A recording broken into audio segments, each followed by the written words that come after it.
So we have a reputation on this channel of every single time a player is available to be drafted or traded for or signed, we're just like, the Vikings need to bring in this person. All right, so it's fine. It's fine. So I guess we should weigh in on the news of Monday, where the Carolina Panthers have released former number 1 overall pick Baker Mayfield. Remember, they traded for Baker this offseason, coming over from the Browns, and now they're going to roll with Sam Darnold and P.J. Walker, who is dynamite. So now Baker hits free agency, and since it's after, well, he would have had to go through waivers anyway because he's not a vested veteran, but since it's after trade deadline, all players go through waivers.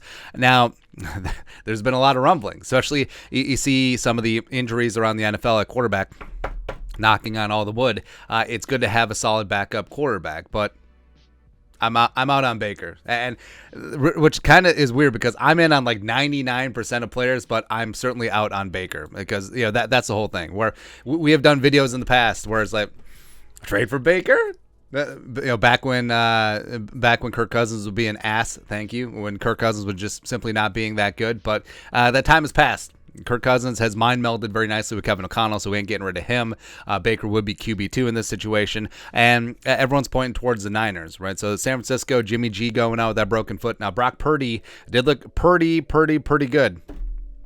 I hate myself, against the Dolphins in their 33-17 win, where Purdy threw for 2 touchdowns. And like we said, the Niners aren't built around the quarterback. They're built around defense and Debo and McCaffrey. So I actually think that they'll be fine. But a lot of has been made about the Niners potentially trying to claim Baker. So currently, the waiver order would be San Francisco would be at 24, Vikings would be at 31, and then there's some other quarterback needy teams in there, like maybe Baltimore could get in the mix.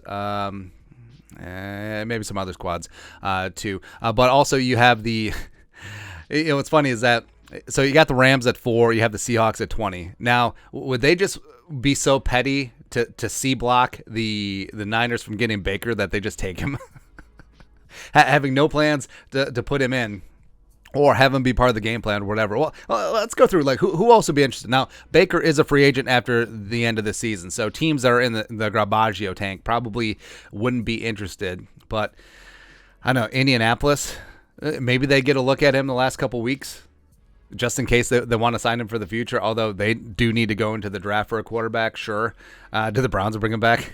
Probably not. Steelers, no. Lions, no. Bucks, no. So, really, the Niners are the team that stands out. But I would love for the Rams or the Seahawks or even Arizona just be like, no, F you, bro, and just pick up Baker. Now, he's not going to be cheap because, remember, he still has a number 1 overall pick contract, and this is from SpotRack. Baker's expiring contract contains $1.35 million left on it should a team claim him on waivers. So that may dissuade some teams from claiming him, maybe even the Niners. Because ideally you're bringing him in to be a backup to Brock Purdy or insurance policy, even though they signed the ageless wonder Josh Johnson. And maybe Baker passes through waivers and then someone picks him up as a free agent, because then that'd be obviously at a much lower number. Who really knows at this point? But I don't think the Vikings should be in. Now, 5 reasons. Number 1, they're not going to get him, because just looking at the waiver order, someone is likely to put a waiver claim in on him. And if no one does, and the Vikings put in a claim at 31, and then they're on the hook for that $1.35 million, the Vikings are pretty snug against the cap right now, so they have to make a few more moves. Number 3, Baker's been booty this year. Number 4, Baker's ass. Thank you. So Baker completed 57.8% of his completions, 6 touchdowns, 6 interceptions, 18.2 quarterback rating, and he got outplayed by P.J. Walker, an undrafted quarterback who's formerly in like all 17 versions of the XFL. Also, he's been outplayed by Sam Darnold, so hasn't been looking good. Now, and 5, I trust Nick Mullins more. You remember Nick Mullins, right? Traded from the Raiders, former San Francisco 49ers backup, and I think that if poop does indeed hit the fan, I trust Nick Mullins a lot more than I would Baker, because Mullins has been in the system throughout the bulk of the season. He's gotten some game reps too, so yes, I would much rather roll with Nick Mullins rather than Baker at this point, but it's kind of moot. It's kind of moot. I do think that there will be something going on with the Niners, but again, I would love to see the Rams or the Cardinals or the Seahawks just completely like, we will pay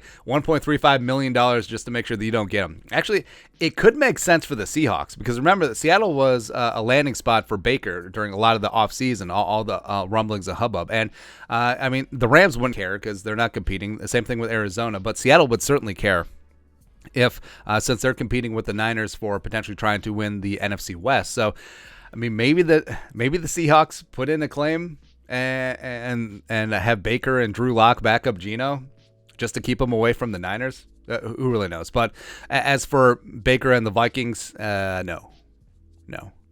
Although I think it's funny seeing Cousins in a Browns uniform.